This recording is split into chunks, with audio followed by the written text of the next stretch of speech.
I walked into the kitchen and saw my dishes in the trash. My daughter-in-law said to me, "Mom, they were old. I bought new stuff." I looked at her calmly and replied, "Well, you're going to use them in your new house because you're not staying here anymore." It was time to remind her who pays the bills around here. I know what you're thinking. It sounds harsh, right? A mother-in-law kicking her daughter-in-law out on the street. But let me tell you what really happened that Tuesday morning when everything I'd put up with for 8 months finally exploded. It was 7 in the morning. Eleanor Thompson, 68 years old, had just woken up in my own house. Well, technically, it was my house because for a while now, it hadn't felt like mine. I went down the stairs like every morning in my fuzzy slippers that squeak against the tile floor. I was thinking about making myself a cinnamon coffee, the kind I like to sip while watching the sunrise from the kitchen window. My little ritual of peace before the daily chaos started. But when I pushed open the kitchen door, something was different. The trash can was open and peeking over the edge. I saw a flash of cobalt blue that stopped my heart. I approached slowly, almost without breathing. And there it was, my dish set. Not just any dish set. My cobalt blue porcelain with gold edges, the one my husband Henry gave me on our wedding day 45 years ago. The dish set we used to celebrate our son Ryan's first birthday. The dish set we used to host my parents for their last Christmas before they passed away. The dish set with that chip on one of the plates because Henry dropped it while washing up, and he swore he'd never break anything of mine again. I never fixed it. That chip was part of our story, and now it was in the trash among eggshells and used napkins. I pulled out a plate with trembling hands. My heart was pounding so hard I felt the pulse in my temples. "How did it get there? Who dared? Oh, Mom, you're up already!" Karen's voice cut through me like a cold knife. I turned around. There she was, my daughter-in-law, in her pink satin pajamas and her hair perfectly brushed, even though it was barely 7 in the morning. Always impeccable, always in control. "Karen." My voice came out weaker than I wanted. "Why are my dishes in the trash?" She didn't even blink. She poured herself a glass of water from the new filter she'd installed without asking me, and looked at me with that smile I knew too well. That smile that didn't reach her eyes. Yeah, Mom. It's because they were really old. Look, they were even chipped. Yesterday I went to the mall and bought a new set. More modern, see? She pointed to the cupboard. There, where my blue plates used to live now, there was a minimalist white set. Cold. No history. No soul. "But Karen, those dishes were from my wedding. You had no right to—" "Oh, Mom, don't get like that. They were just old plates. Besides, the house needed an update. Ryan agrees too. We're in 2025 now. We can't live surrounded by antiques." Antiques. She called 45 years of my life antiques. I felt something break inside me. But it wasn't my heart. It was something deeper. It was the last thread of patience I had left. Because those dishes in the trash weren't just broken porcelain. They were the perfect symbol of everything that had happened in these 8 months since Karen and Ryan moved in temporarily to my house. If you want to know how a 68-year-old retired accountant owner of her own home ended up feeling like an intruder in her own place, stay with me. Because this story is just beginning. And what I discovered after those dishes in the trash was much worse than I imagined. But before I continue, if stories like this touch your heart, subscribe to Elderly Stories. Here we share real stories of women who found their strength when everything seemed lost. Now let me tell you how we got to that cursed Tuesday. Because to understand why those dishes were the straw that broke the camel's back, you need to know what happened before. You need to know the mistake I made, the mistake of trusting too much. And it all started 8 months ago with a phone call that would change my life forever. 8 months before finding my dishes in the trash, I got a call that broke my soul. It was Ryan, my only son, my boy. Well, not such a boy anymore. 32 years old, civil engineer, married to Karen for 3 years. He'd always been responsible, hard-working, or so I thought.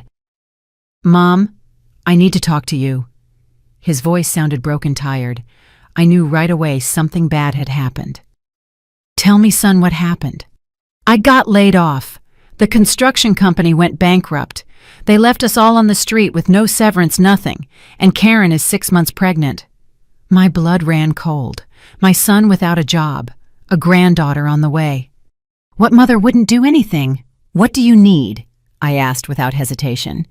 There was a long silence, too long. "Mom, I know it's a lot to ask, but could we stay with you for a few months? Just until I find another job. We're behind on rent. They're going to evict us from the apartment. Karen can't work because of the high-risk pregnancy and... Come." I didn't let him finish. "This is your home. It always has been." I heard his sigh of relief. Then Karen's voice in the background, high-pitched and excited. "She said yes. Oh, thanks, Mom." I hung up the phone, with my heart tight but full of purpose. Of course I'd help them. Ryan was my blood, and that baby on the way would be my first granddaughter. My family needed me. I spent that whole week preparing the guest room. Changed sheets, got out clean towels, bought diapers and baby clothes. I even painted one wall with a mural of clouds and stars, thinking of my future granddaughter. They arrived on a Sunday afternoon with 2 suitcases and lots of promises. "It'll only be 2 months max, Mom. You'll see. I'll find something soon," Ryan assured me while carrying up the boxes. Karen hugged me. She smelled like expensive perfume. Too expensive for someone with no income. "Oh, Mom, you don't know how much we appreciate this. I promise we won't be a bother." How naive I was to believe her. The first few days were normal. Ryan left early to drop off resumes. Karen rested because of her pregnancy. I cooked for the 3 of us, happy to have the house full again. Since I became a widow 7 years ago, silence had been my only companion. But the signs started soon. First it was the curtains. One Tuesday I came back from grocery shopping and the beige curtains in the living room were gone. In their place hung dark gray ones that made everything look like a funeral. "Oh, Mom, it's because the others were so faded. I got these on sale," Karen said, like it was nothing.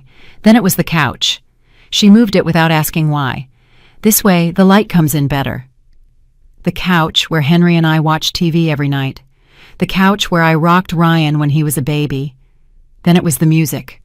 Karen blasted pop music at full volume while I tried to read. When I asked her to turn it down, she sighed like I was some bitter old lady. "It's because the baby needs stimulation, Mom. I read it in a book." And I stayed quiet. Because they needed support. Because they were my family. Because a mother doesn't abandon her son in a storm. But the storm was just beginning. And I didn't know that the one who would end up drowning was me. 2 months turned into 3, 3 into 4, and little by little my house stopped being mine. But the worst hadn't come yet. Nobody warns you when you stop being the owner of your own house. There's no exact moment. It's like sand slipping through your fingers. One day, you have control. And the next, you wake up as a visitor in your own home. That's what happened to me. By the 4th month, Karen didn't ask permission for anything. She just did it. One Saturday, I came back from the market with my bags of veggies and nearly fell over in shock. All the living room furniture was piled in the hallway. My mahogany bookshelf, the wedding photos, the sideboard I inherited from my grandma. "What's going on?" I asked with my heart racing. Karen appeared from the living room with a tape measure in hand. "Oh, Mom, good you're here. Look, I hired a guy to help take this furniture to the basement. It's because with the baby, we'll need more space. I'm putting a playpen here and a rocker there. Doesn't it seem perfect?" She wasn't asking. She was informing. "But Karen, this furniture has sentimental value. They can't go to the basement. They'll ruin with the humidity." She looked at me with that expression I knew, that mix of pity and impatience. "Mom, understand. We're not in the 80s anymore. This furniture is so outdated. Besides, what's the point of keeping nice things stored away? The baby needs space." And she called the guy waiting outside. Between them, they started taking my memories down to the damp basement, while I watched powerless with the grocery bags still in my hands. That night, I cried in my room. But I said nothing because Ryan worked late looking for jobs, because Karen was pregnant and I didn't want to stress her, because I was the mom, the mother-in-law, the one who had to endure everything for the family's sake. By the 5th month, Karen's mother arrived, without warning. I was preparing lunch when I heard the door open. Women's voices, laughter. I entered the living room, and there she was, a lady with huge sunglasses and a travel suitcase. "Oh, Mom!" Karen shouted excitedly. Look, let me introduce you to my mom, Mrs. Edith. She's staying a few days to help with the pregnancy, Mrs. Edith extended her hand lazily without taking off the sunglasses. Nice to meet you. Karen has told me a lot about you. Probably nothing good, I thought. Of course, welcome, I said, forcing a smile. A few days turned into 2 weeks. Mrs. Edith took over the remote, criticized my cooking, left her things scattered all over the house, and worst, she filled Karen's head with ideas. Honey, why don't you ask your mother-in-law for the big room? Your room is too small for the baby. Mom, I already told her, but she says that was her master bedroom. Oh, but your mother-in-law is alone. What does she need so much space for? Besides, when you lend your house, you do it completely right. I heard everything from the kitchen with my hands sunk in soapy water washing the dishes they left dirty. I breathed deep. Don't say anything, Eleanor, don't cause problems. But the problems were already here, living in my living room, sleeping in my guest room, breathing my air, and when Mrs. Edith finally left, she left something worse than her suitcase. She left Karen convinced that I should give in more, that my house should be completely hers. By the 6th month, Ryan got a job. Part-time, low-paying, but something was something. I thought they'd leave soon, but when I brought it up one night at dinner, they both looked uncomfortable. Mom, it's just that it still doesn't cover decent rent, Ryan said, avoiding my eyes. And with the baby coming, we need to save, Karen added, touching her belly. Right, Mom, you understand. Of course I understood. I understood they were using me, but my mouth said, yes, of course, stay as long as you need. That night I couldn't sleep because something inside me screamed that I'd lost control, that I'd crossed a line I couldn't come back from. But I still didn't imagine how far they'd go. Chloe was born on a Tuesday at dawn. I remember every detail of that night. Karen's scream from her room. Ryan running for the car, keys me with my heart in my throat, helping her down the stairs. At the hospital, I waited 8 hours in that cold room that smelled like disinfectant and reheated coffee, and when they finally let me in, and I saw that little creature wrapped in pink blankets with her tiny hands and closed eyes, the world stopped. My granddaughter. The first time I held her, I felt everything was worth it. All the discomforts, all the sacrifices, all the space I'd given up. Nothing mattered compared to that warm weight in my arms. She's perfect, I whispered with tears falling down my cheeks. Karen looked at me from the hospital bed with a strange smile, like she'd won something. And boy, had she won, because from that moment, Chloe became the most powerful weapon Karen had against me. We got home 3 days later. I'd prepared everything: diapers, washed clothes, sterilized bottles. I even bought a beautiful wooden crib that I placed in their room. But on the 2nd day, Karen came into the kitchen while I was making breakfast. Mom, we need to talk. I turned. She had Chloe in her arms, using my granddaughter as a shield. Tell me. It's about my room. It's too small for the 3 of us. The baby cries at night and we don't have space for all her things. I need you to give me the big room. The big room. My room. The one I shared with Henry for 35 years. Karen, that room has so many memories for me. It's where... Mom, think about your granddaughter. She interrupted firmly. Are you really going to deny her a comfortable space? You're alone. I have to care for a newborn. What's more important? I was speechless. Why? How do you argue against that? How do you say no when they frame it as choosing between your comfort and your granddaughter's well-being? Give me a few days to think about it, I said with a broken voice. Okay. But while you think the baby is suffering in that little room, I barely slept last night. 5 days later, I was sleeping in the small room, and Karen had turned my master bedroom into a baby suite with crib-changing table rocker and even a mini fridge for bottles. She didn't ask for help moving my things. One day I came back from the bank, and it was just done. But that was just the start. Mom, why do you cook with so much garlic and onion? It hurts the baby through my milk. Mom, don't wear that perfume. The chemicals affect newborns. Mom, can you turn down the TV? The baby needs quiet to sleep. Mom, my mom says babies need constant temperature. Can you leave the AC on all day? I pay. "Oh no, wait, you pay the electric bill, but it's for Chloe, right?" Every request came wrapped in my granddaughter's name. And I accepted everything because every time I saw that perfect little face, every time Chloe grabbed my finger with her tiny hand or gave me a toothless smile, I melted. Karen knew it, and she used it. By the 7th month, I had to give up my sewing room. That room where I spent afternoons mending clothes, where I had my old Singer machine, my fabrics, my patterns, my space of peace. "It's because we need a playroom for when Chloe grows," Karen said one Sunday while we had coffee. "She'll be 2 months soon and she'll need early stimulation. Your sewing can wait, right, Mom?" I packed my machines in boxes, put my fabrics in plastic bags, took it all down to the damp basement where my grandma's furniture already was. That night I sat on the edge of my new bed in the room that used to be the guest room and looked at myself in the mirror across. A 68-year-old woman with whiter hair than before, deep dark circles, living like a guest in the house she built with 40 years of work. How had I gotten here? Ryan worked so much I barely saw him. When I mentioned something about Karen, he'd say, "Mom, she just wants the best for Chloe." "You do too, right?" And I'd nod because yes, I wanted the best for my granddaughter, but no one asked what was best for me. And then came that cursed Tuesday, the day of the dishes in the trash, the day something inside me finally said enough. There I was standing in front of the trash can with that cobalt blue plate shaking in my hands.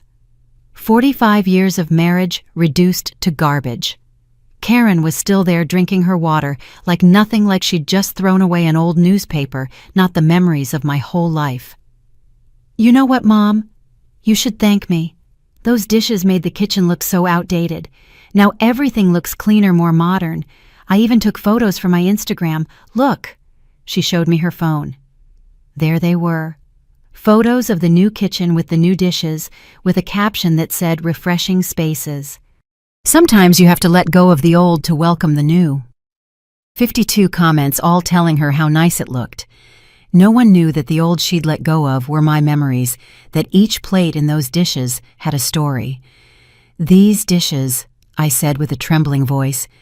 "My husband gave them to me on our wedding day. We ate our first breakfast as a married couple on these plates. We celebrated Ryan's first birthday with these dishes. The last Christmas with my parents was served here." Karen rolled her eyes. "Oh, Mom, but they're just plates. You can't live in the past. Henry died 7 years ago. Your parents too. Ryan is grown. Life goes on, and this house needed an update." Just plates. Henry died, as if love erased with death, as if memories were worth nothing. I pulled another plate from the trash. It had coffee stains stuck on. They'd used it that same morning and then thrown it away like it was disposable. "See this chip?" I pointed to the edge of the plate. "Your husband, my son Ryan, was 3 years old. Henry was washing dishes after dinner. This plate slipped from him. He got so scared he almost cried. He said, 'Love, forgive me, I broke your wedding plate.' And I told him it didn't matter, accidents happen. I never fixed it because that chip reminded me that nothing has to be perfect to be valuable." Karen sighed with exasperation. "Mom, are we really making drama over a chipped plate? Look, if it matters that much, keep that one. I threw the rest away. The garbage truck comes in an hour." An hour. I had an hour to rescue 45 years of my life before they ended up in the city dump. I knelt in front of the can. I started pulling out the plates one by one. 8 plates, 6 bowls, 4 cups, the big soup tureen, the small creamer, all stained with trash, covered in eggshells and food scraps. Karen watched me from above with arms crossed. "Oh, Mom, are you really pulling that out? It's all filthy." Yes, I was pulling it out. Piece by piece, because these dishes weren't trash. These dishes were me. They were my history. They were proof that I'd existed. I'd loved, I'd built a family. And someone had thrown them away like they were worthless. I finished pulling everything out. My hands were shaking. My heart was pounding so hard I felt the pulse in my ears. I stood up slowly, very slowly, because something inside me was changing. Something that had been asleep for 8 months was finally waking up. I looked Karen straight in the eyes. "These dishes are worth more than all your new stuff combined, because these dishes have soul. They have history. They have love. You know what your white plates have? Nothing. They're as empty as you." Karen's eyes widened in surprise. She'd never heard me talk like that. "Excuse me." "I don't excuse you, not anymore." I carried my dishes to the sink and started washing them, piece by piece, with care, with respect. Karen stood there not knowing what to say. For the first time in 8 months, she didn't have control of the situation, and while I washed those dishes covered in trash while I removed the dirt she'd put on them, I made a decision. This had just become a war, and I wasn't planning to lose. That night I couldn't sleep. I sat on the bed in the small room, my room now with the lights off, looking out the window at how the moon lit the garden that Henry and I planted so many years ago. The clean dishes rested in a box beside me. I dried them with the same care as holding a newborn. Each piece represented something Karen had tried to erase, but I wasn't dumb. The dishes weren't the real problem. The problem was I'd become a stranger in my own house, and worst of all, I'd allowed it. At 3 in the morning, I turned on the nightstand lamp.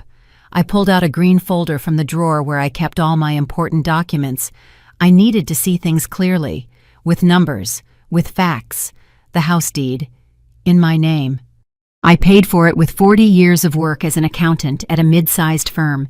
Every dollar of this property came from my effort, my late nights, my sacrifices. I opened my bank statement. I started adding up expenses from the last 8 months.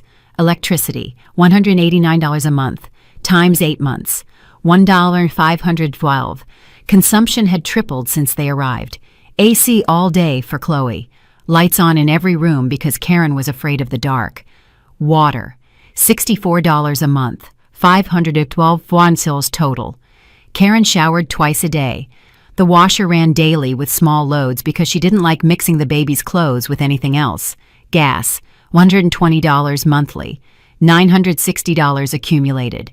Karen cooked at all hours and left the stove on so the bottled water was always ready. Internet, $59 a month, $472. She used it to watch her shows while Chloe slept and post photos on Instagram of my remodeled house. Groceries, I paid for everything. Averaged $350 weekly for 4 people. $11,200 in 8 months. Karen asked for expensive brands organic products for the baby things I never bought when living alone. I added it all up. I stared at the final number without breathing. $14,656. In 8 months, I'd spent almost $15,000 keeping 3 people who treated me like a maid in my own house.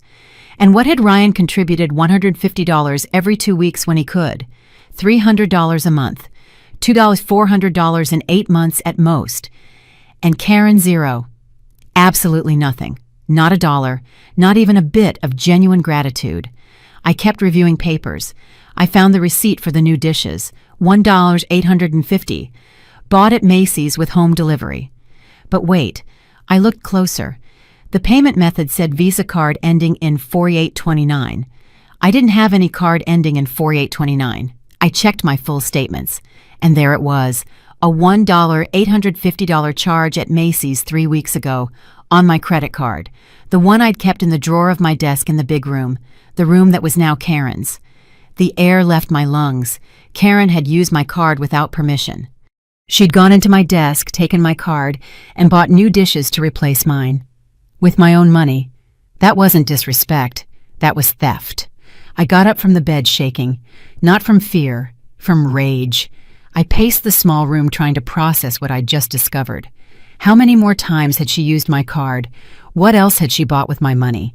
I checked all the transactions from recent months. And there they were. Charges I didn't recognize. Clothes at Zara, makeup at Sephora, decor at Home Depot, shoes at Amazon. It all added up to $300 more. Karen had been stealing from me for months, and I hadn't noticed. Because I trusted. Because they were family. Because you don't watch your own blood. I sat on the floor with all the papers scattered around me. The tears started falling. But they weren't tears of sadness. They were tears of clarity. I finally saw the truth. Ryan and Karen weren't here temporarily. They weren't saving to leave. They were using me as a free hotel while spending my money on luxuries. And when there was nothing left to take from me, they'd leave me alone again. but this time without a house, without savings, without dignity. That wasn't going to happen. I looked at the clock, 4:30 in the morning. In 3 hours the bank would open. And I had calls to make. Because if 40 years working with numbers taught me anything, it's this: always have evidence before acting. And I already had all the evidence I needed. But before making any legal move, I needed to be completely sure of something. I needed to know if Ryan and Karen really saw me as family or just a source of resources. I needed a final test to remove any doubt, any guilt, because suspecting is one thing and knowing for sure is another. So 2 days after finding the charges on my card, I decided to do an experiment. A painful one, but necessary. It was Thursday morning. Ryan had already left for work. Karen was in the living room watching videos on her phone while Chloe slept in the playpen. I approached slowly, putting my hand on my chest. I let my breathing get a little ragged. I leaned on the doorframe. "Karen," I said weakly. She didn't even look up from the phone. "What is it, Mom?" "I feel bad. My chest hurts a lot. I can't breathe well." Now she looked, but with annoyance, not concern. "Oh, Mom again with your aches. It's probably heartburn. Have some chamomile tea." "No, Karen, this is different. The pain goes to my left arm. My dad died of a heart attack and I'm scared." I let myself fall onto the couch, really acting the pain, because I needed to see how far her indifference would go. Karen sighed. She got up from the sofa lazily. "And what do you want me to do? I can't take you to the doctor. I have to watch Chloe." "Please, can you call Ryan? Or take me and bring the baby with us? I really feel awful." Karen checked her phone. She made a face of irritation. "Oh no, Mom, today is Thursday. I have plans to meet my friends at noon for lunch. I haven't gone out in 2 weeks. You can't ask me to cancel." I stared at her, waiting for it to be a joke, waiting for her to say, "Just kidding, of course I'll take you." But she didn't. "Karen, I'm telling you my chest hurts. It could be a heart attack." "Oh, Mom, don't be dramatic. If it was a heart attack, you'd be on the floor already. Besides, you've always been healthy. It's probably stress or something you ate. Rest a bit, and if it doesn't go away, call a cab. I really can't cancel. My friends are already on their way." She turned and went upstairs to get ready. I sat there, hands still on my chest, processing what just happened. It wasn't acting anymore. The chest pain was real now. But it didn't come from the physical heart. It came from realizing that for Karen, a lunch with friends was more important than my life. I waited 5 more minutes. Karen came down perfectly made up with her designer bag that I never knew how she paid for. Now I knew with my card. "Mom, you're still there. I told you to have tea, and please watch Chloe. I'll be back around 5. And she left. She left me alone, supposedly with chest pain, to go eat with her friends. I stayed still for a moment, then I pulled out my phone and called the only person I knew would come. "Mrs. Eleanor," answered Mrs. Rebecca, my lifelong neighbor. "Rebecca, can you take me to Dr. Newman's office? I don't feel well." "I'm coming right now." 3 minutes later, she was knocking on my door. She helped me into her car and drove to the neighborhood doctor's office. Dr. Newman, who'd known me for 20 years, checked me carefully. High blood pressure, fast heart rate, chest tension. "Eleanor, this isn't a heart attack, but it's a serious warning. It's chronic stress, anxiety. Your body is crying for help." "What's going on in your life?" And there in that office that smelled like alcohol and cotton, with Mrs. Rebecca holding my hand, it all came out. I told him about Karen, about the invaded house, about the dishes in the trash, about the stolen money, about this morning when she left me alone, thinking I might be dying. "Eleanor," the doctor said firmly, "if you don't do something soon, the next chest pain will be real. Your body can't take more." Mrs. Rebecca squeezed my hand. "Friend, it's time. That girl is killing you little by little, and you're letting her." They were right. Both were right. The test was over, and the result was devastating. For Karen, I wasn't family. I was a resource, a free hotel, an open wallet, and Ryan, my son didn't even know what was happening because he was never there, and when he was, he didn't want to see. I left that office with a prescription for blood pressure and an absolute certainty in my heart. It was over. That same night, I'd start my plan. Because it wasn't just about money or dishes anymore, it was about my life. And I wasn't planning to die as a stranger in my own house. I got home after 4 in the afternoon. Karen still wasn't back from her lunch with friends. I went straight to the small room and locked the door. I pulled out my old notebook, one of those hardcovers I use for accounts, and started writing. A plan step by step. But first, I needed professional help. Someone who knew the laws, someone I could trust completely. I dialed a number I'd had saved for years. "Aunt Eleanor," answered a young, surprised voice. "Valerie, my girl, I need your help." Valerie was my niece, daughter of my younger sister who passed away 10 years ago. I'd helped with part of her law school. Now she worked at a firm specializing in family and civil law. "Of course, Aunt, what happened?" "You sound worried." "Can you come tomorrow? I need legal advice, and keep this between us." There was a pause. Valerie was smart. She immediately understood something serious was happening. "Tomorrow at 10, I'm there. Are you okay?" "Perfect. And Valerie, thanks." That night when Karen came back at 8, not 5 like she'd promised, smelling of wine and with shopping bags, I already had half the plan ready. The next day, Friday, Ryan left early. Karen announced she was going with Chloe to her mom's for a few hours. It was the perfect time. Valerie arrived on time. I saw her from the window getting out of her car with a professional briefcase. Tall hair, tied back navy suit. The daughter my sister would have been proud to see. I opened before she knocked. "Come in quick." We sat in the kitchen. I served her coffee and put everything on the table. Bank statements, receipts, the house deed photos of the unauthorized charges. Valerie reviewed it all with lawyer eyes. Her expression hardened with each document. "Aunt, this is fraud. Unauthorized use of credit card. You can file a criminal complaint against Karen. I don't want to put her in jail. I just want them out of my house and my money back." "I understand. Then we'll do this." Valerie pulled out her laptop and started typing. "First, we'll make an eviction notice. You have full legal right. This is your house, in your name. They don't pay rent or have a lease. We'll give them 30 days to vacate. And if they refuse, then judicial eviction proceeds, but with this document you have legal backing. Second, you need to block all your cards today, call the bank, and report the unauthorized charges. Won't that get Karen in trouble?" "Aunt, she's already in trouble. She committed a crime. You're being kind by not reporting her directly to the police." Valerie kept typing. The keyboard sound filled the kitchen like a war drum. "Third, we'll calculate everything they owe you. Utilities, food, use of your property. If you want a settlement, you have legal basis to demand compensation." We spent 3 hours reviewing everything. Valerie drafted an impeccable document, formal but clear. When she finished, she showed me. Eviction notice. It specified that Ryan Thompson and Karen Miller had 30 days to vacate the property at 847 Maple Avenue, Pleasant Valley suburb. Attached was a copy of the deed and a breakdown of expenses. "This has legal weight, Aunt. If you sign and deliver it with witnesses present, they can't claim later they didn't know." Witnesses. "Yes, I can be one, and we need another person. Mrs. Rebecca." I nodded. My neighbor wouldn't hesitate to help. "One more thing, Aunt." Valerie looked at me seriously. "Are you ready for this? Because Ryan is your son?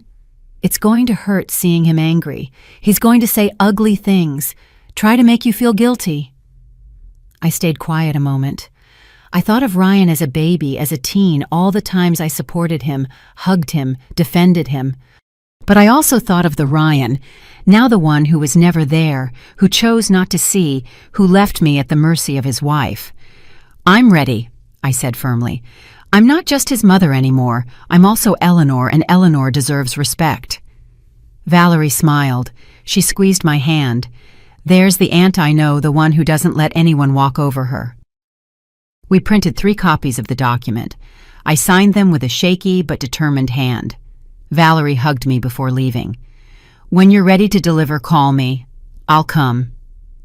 I watched her drive away. I went up to my room and locked the documents in my bureau. The plan was ready. Now just the right moment. But first, I needed to know one last thing. I needed to confirm my suspicions about Ryan and Karen's true intentions, and what I discovered that same afternoon chilled my blood. That same afternoon, while putting away the documents, I heard voices in the garden. I peeked out the window of the small room. Ryan had come home early. He was with Karen by the fountain Henry installed years ago. They spoke low, but the wind carried bits of their conversation to my window. "Just 6 more months and we'll have enough for the down payment," Karen was saying. "Are you sure?" "Your mom is acting weird lately," Ryan replied. "Your mom is all drama. As long as she has Chloe near, she won't do anything. We have her eating out of our hand." I felt the floor open under my feet. "Maybe we should look for something soon. I don't want to abuse." Ryan's voice sounded guilty. "Oh, Ryan, don't be dumb. Your mom lives alone in this huge house. We're doing her a favor by giving her company. Besides, why pay rent when we can save here? In 6 months, we save the $20,000 for the down payment, and we go." Easy. $20,000. They wanted to stay 6 more months to save $20,000 while I paid everything. "And if she gets mad?" Ryan asked. "She won't get mad. She's your mom. American moms put up with everything for their kids. Besides, I took like $5,000 from her card and she hasn't even noticed." Ryan said nothing. He didn't scold her. He didn't get indignant. He just stayed silent. And that silence told me everything I needed to know. My son knew. Maybe not the details, but he knew Karen was using me, and he allowed it. I closed the window with shaking hands, not from fear, from fury. It was over. I went down the stairs. I entered the garden where they were still talking. "I need both of you in the living room, now." My voice came out so cold that both turned surprised. "Mom, what's wrong?" Ryan asked. "To the living room, now." We went in. I stayed standing. They sat on the couch, Karen with Chloe in her arms. I pulled out the documents I'd printed with Valerie. I placed them on the coffee table. "What is this?" Karen asked, taking one. "Read." I watched their eyes scan the lines, how their faces went from confusion to shock. Ryan read over her shoulder. "Mom, an eviction." His voice broke. "You have 30 days to find somewhere to live." "But why?" Karen stood up. "What did we do?"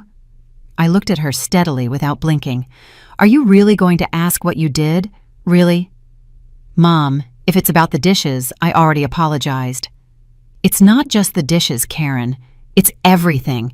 For the 8 months you treated me like a free hotel, for changing my house without permission, for kicking me out of my own bedroom, for dismantling my sewing room, for using my credit card without authorization." Karen paled. "I didn't." $3,400. I pulled another document. "That's what you spent on my card without permission. Here are all the charges. Zara, Sephora, Macy's, Home Depot. Need I go on?" "Mom, there must be a misunderstanding." Ryan interrupted. "No misunderstanding, Ryan. I heard you two a while ago, in the garden, talking about staying 6 more months to save $20,000, using my house as your personal piggy bank." Ryan went mute. Karen started crying. "Mom, I'm sorry. I just wanted Chloe to have a better life. At my expense, stealing from me, using my granddaughter as a shield whenever it suited you." "It's not stealing. We're family," Karen yelled. "Family respects each other, Karen. Family shows gratitude. Family doesn't throw 45 years of memories in the trash like garbage." "Mom, please." Ryan stood up. "You're my mother.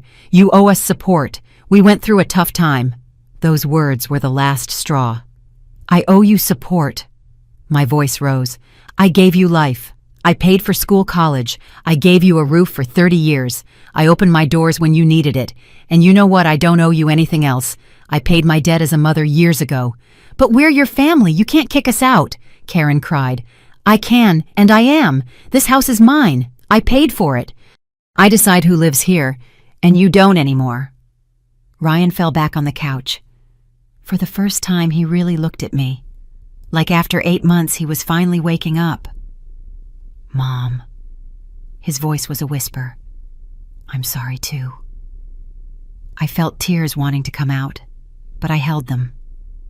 "I'm sorry it came to this, but you left me no choice." Karen kept crying with Chloe in her arms. The baby started fussing, feeling the tension. 30 days, I repeated. If in that time you haven't found somewhere to live, I'll proceed legally with the eviction. And believe me, you don't want it to come to that. I left the living room before they saw my tears fall. But something else was about to explode. Something I didn't even know.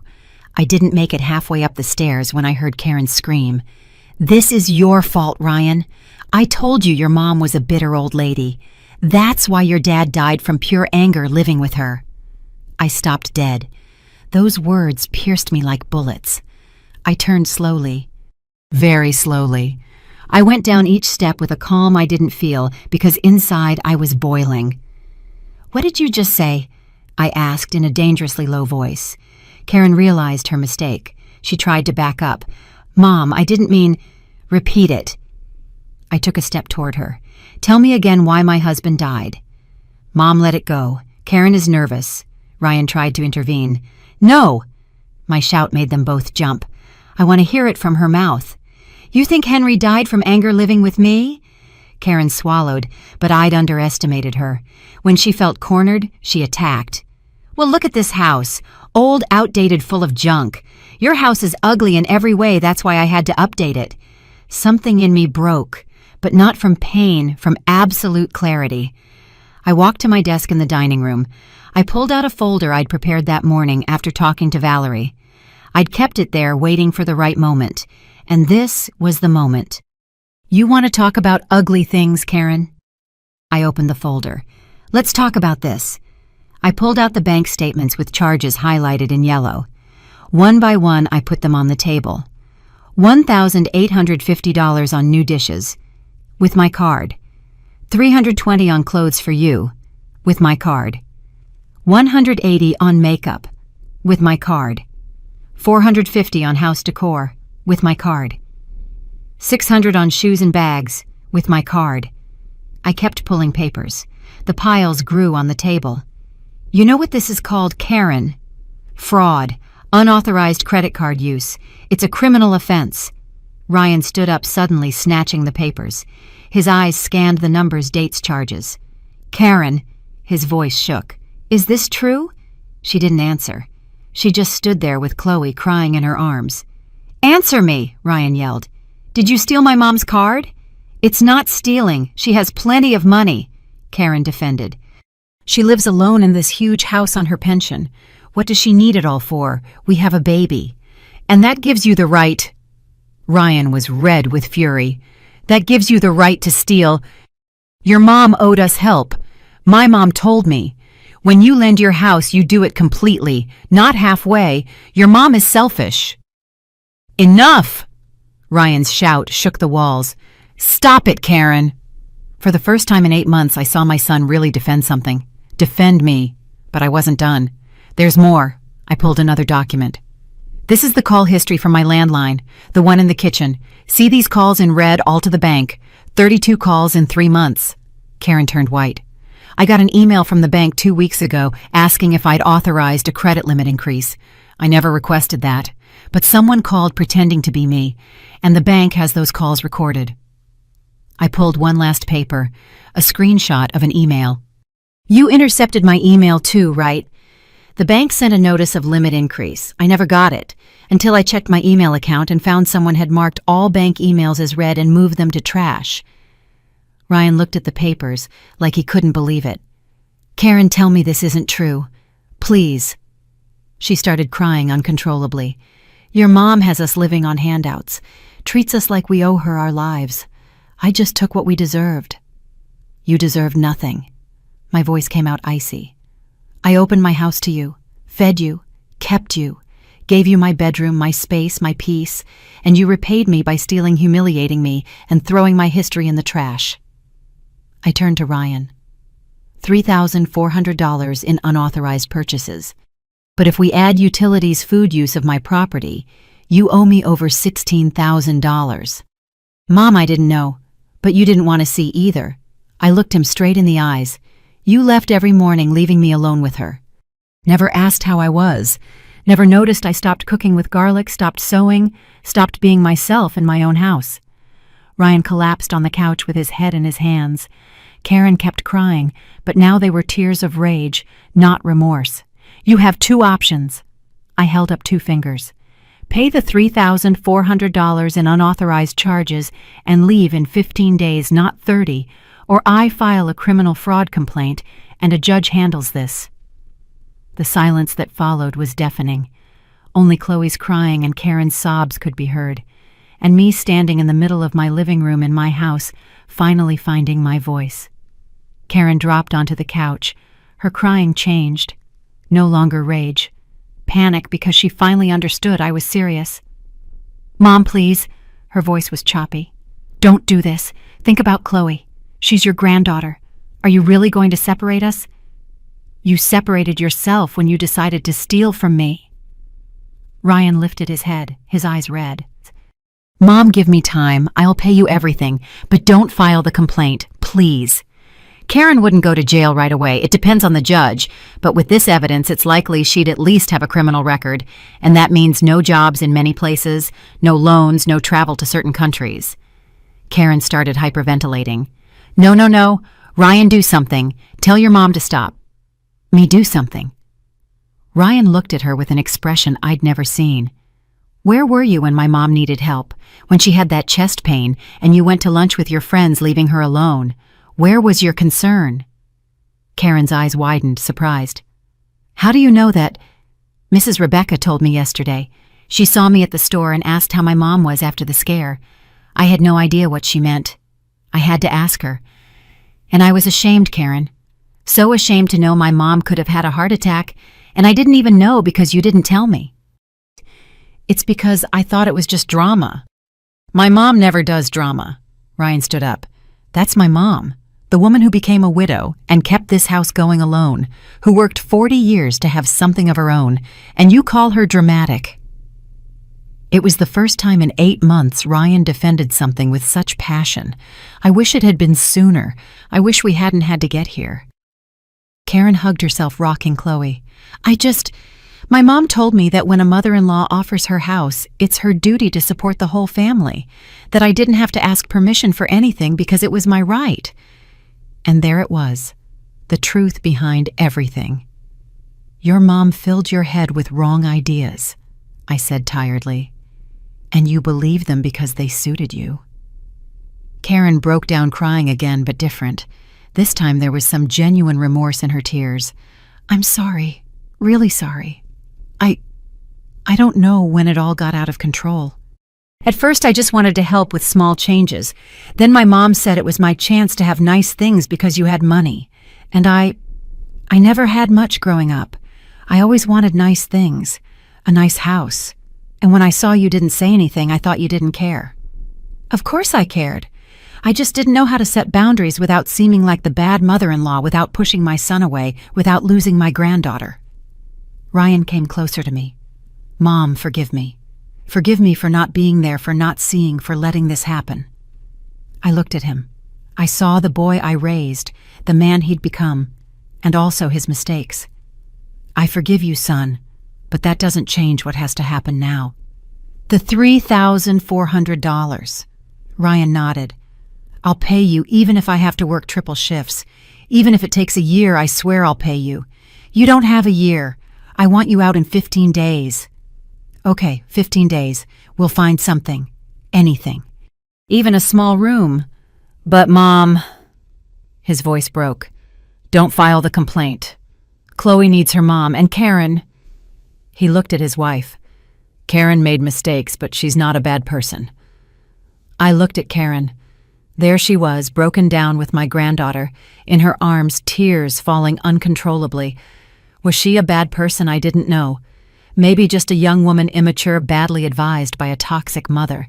Maybe in other circumstances we could have had a different relationship. But that didn't matter anymore. "I won't file the complaint," I said finally, "with 3 conditions." Both looked at me with hope. First, the $3,400 paid in installments, $200 monthly until the debt is clear. If you're late 1 month, I proceed legally. "I accept," Ryan said immediately. "Second, you leave in 15 days, not 30, and when you go, give me the keys and any copies you made." "I accept." Third, Karen writes me a letter by hand acknowledging everything she did, apologizing. She gives it to me before leaving, and I'll keep it. If you ever try to turn this against me, if you ever badmouth me to family or say I was the bad one, I'll pull out that letter. Karen lifted her gaze. She nodded through sobs. I'll do it. I swear I'll do it. Then we have a deal.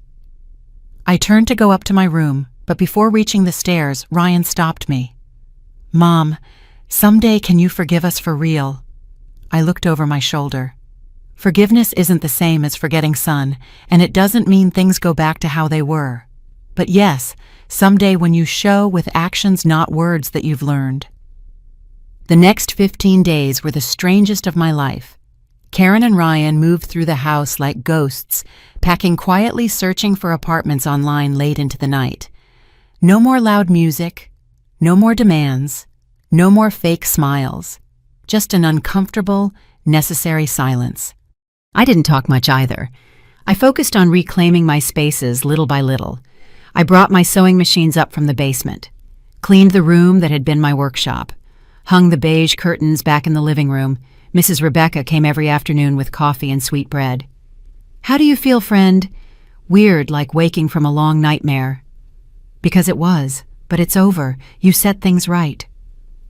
On day 12, Karen knocked on my room door. She had an envelope in her hands.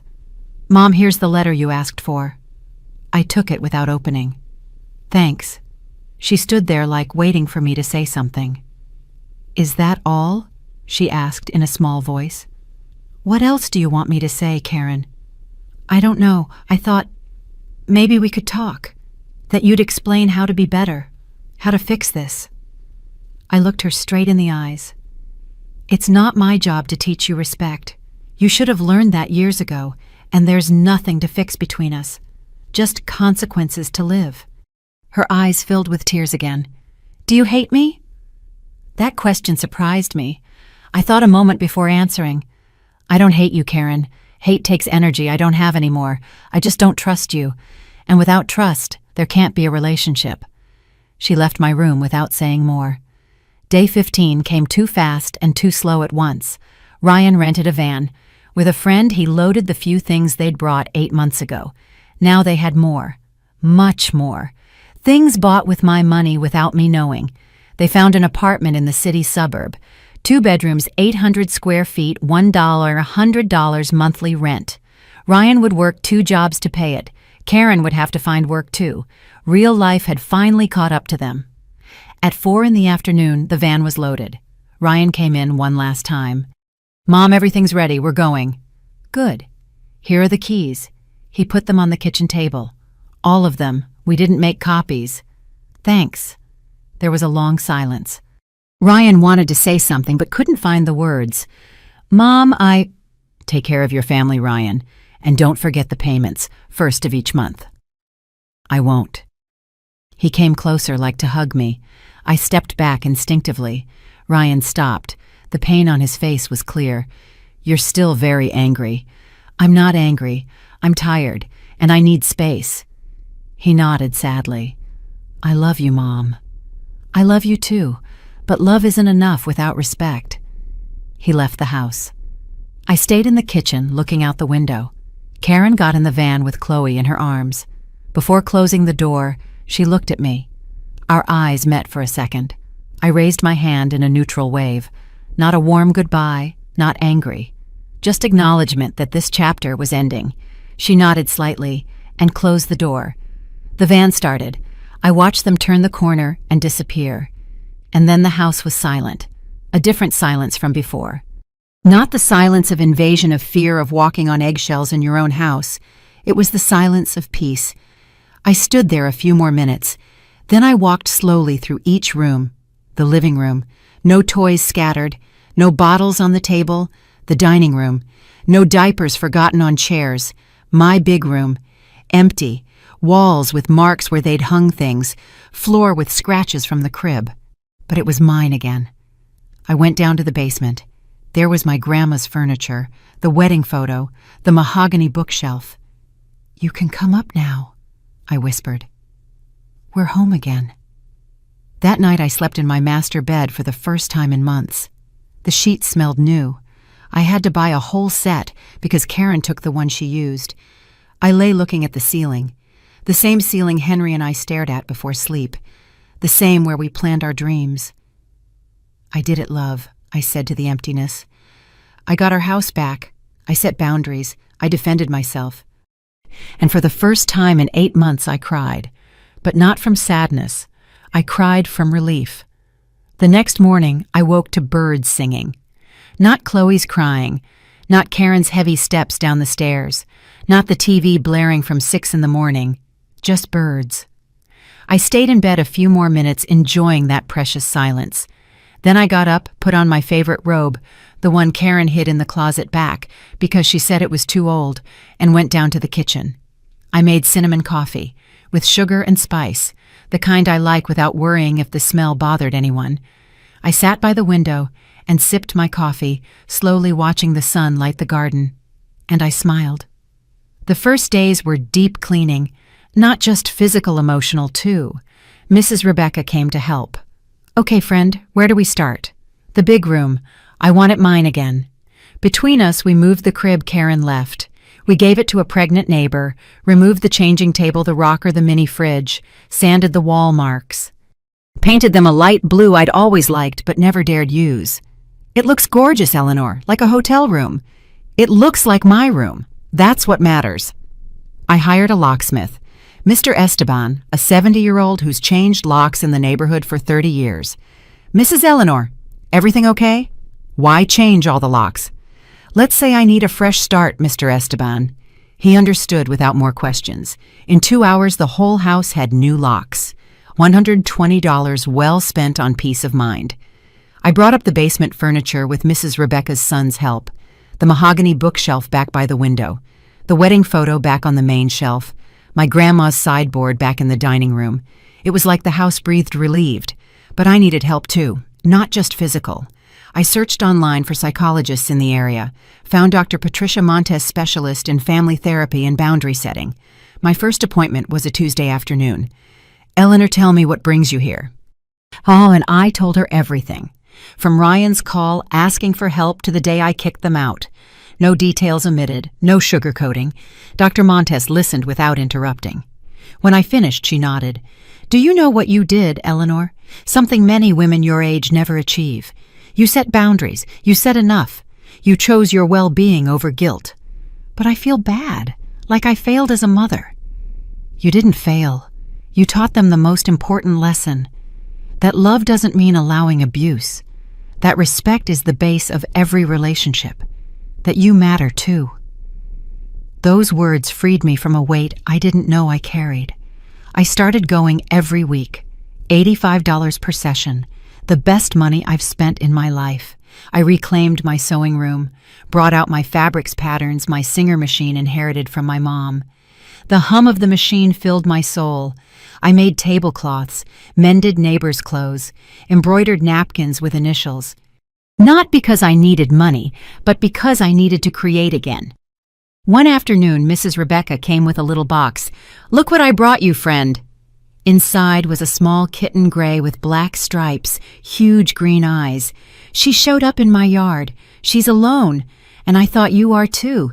You'd make good company. I held her. She was so small she fit in my hand. She purred right away. Hello, little one. What will I name you? The kitten looked at me with those eyes like 2 moons. Luna. You'll be Luna. And so Luna moved in with me. She slept on my bed, followed me everywhere, curled in my lap while I sewed. For the first time in months, the house felt alive again.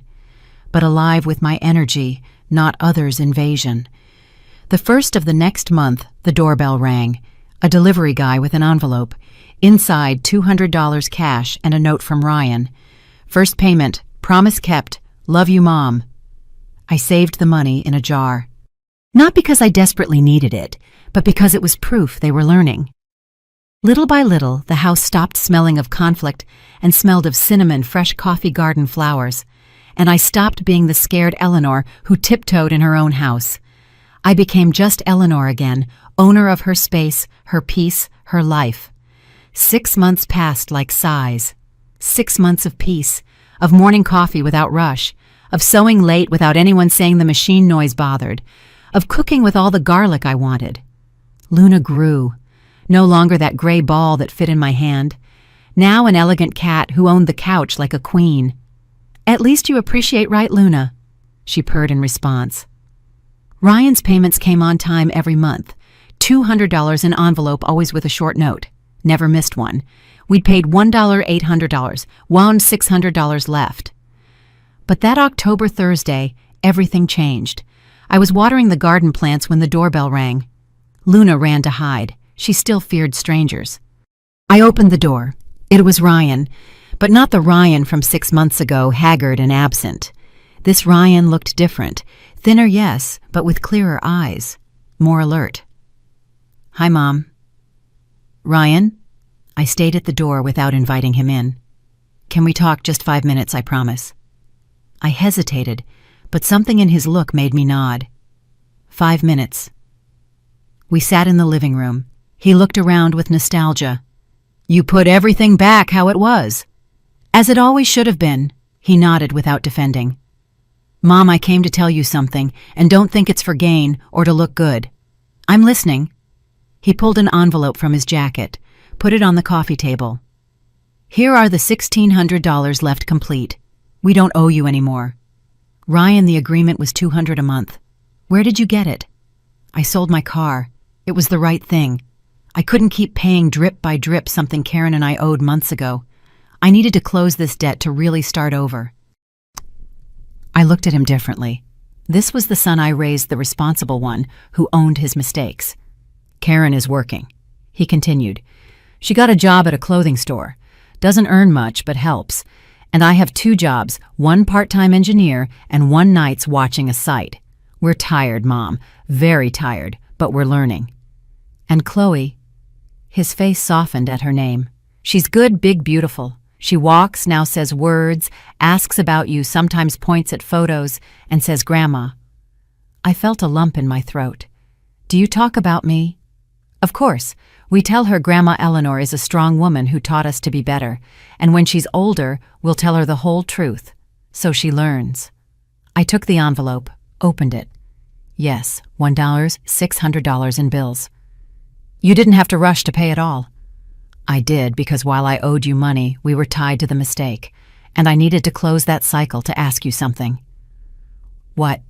Ryan breathed deep. "Permission to visit you. Once a month. Have coffee. Talk. Nothing more. No asking anything, no bringing problems. Just reconnect. As mother and son.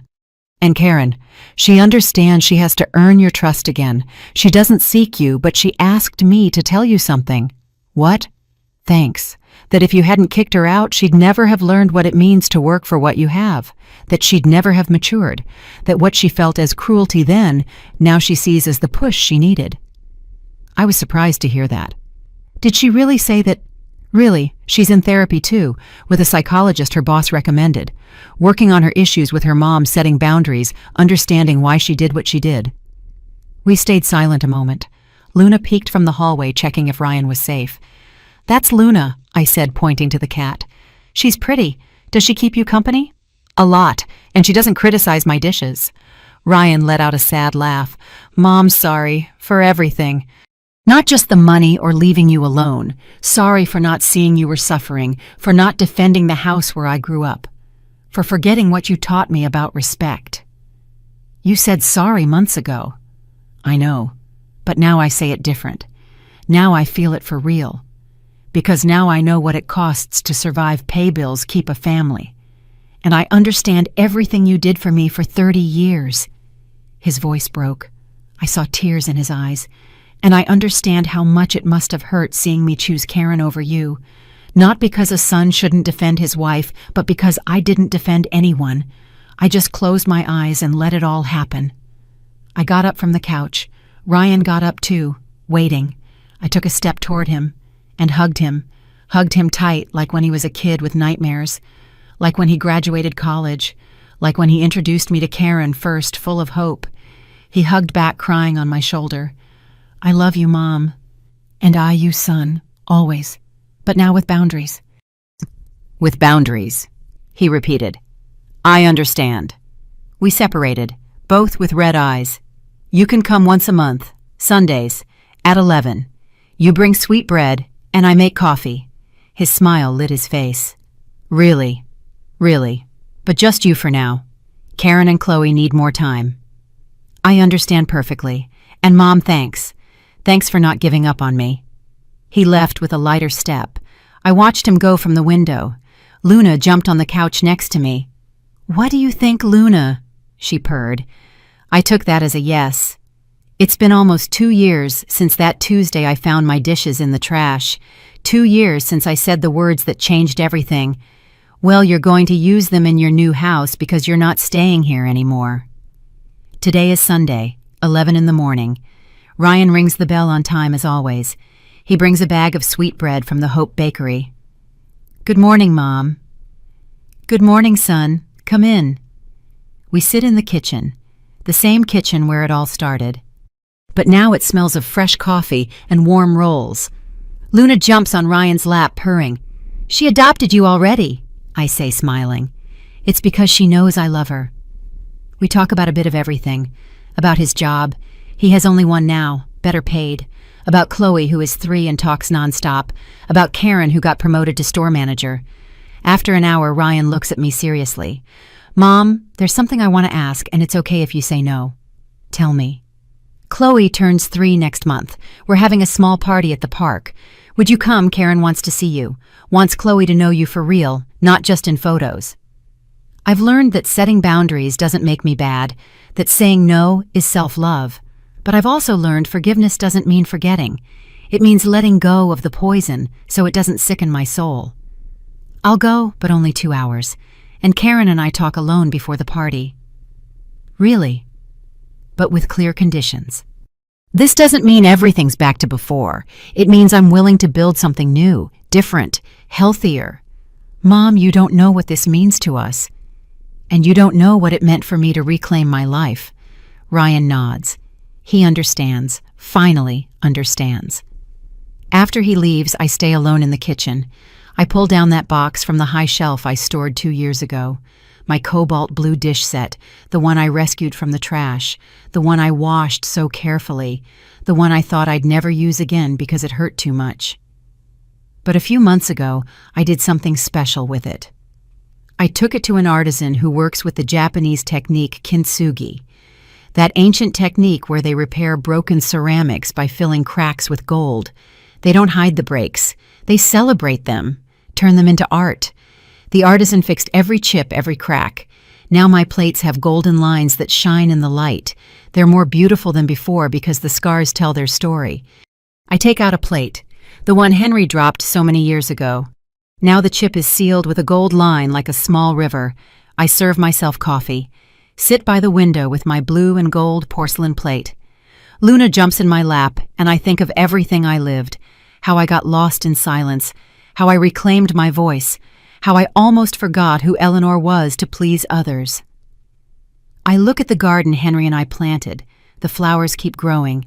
Some dried and we had to pull them, but others sprouted stronger, like me. I see myself in the window reflection. 70 years now, hair completely white, lines on my face that tell stories, but the eyes shine different. They shine like the gold in my dishes.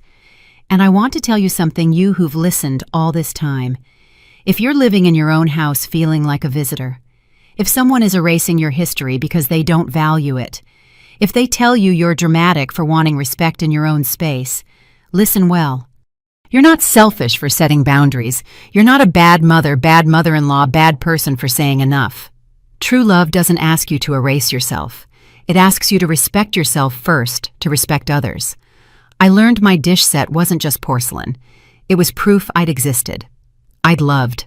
My life had value. And when someone threw it in the trash, they didn't just discard plates. They discarded my dignity. But I rescued it, piece by piece, cleaned it, repaired it, turned it into something more valuable, and I did the same with myself.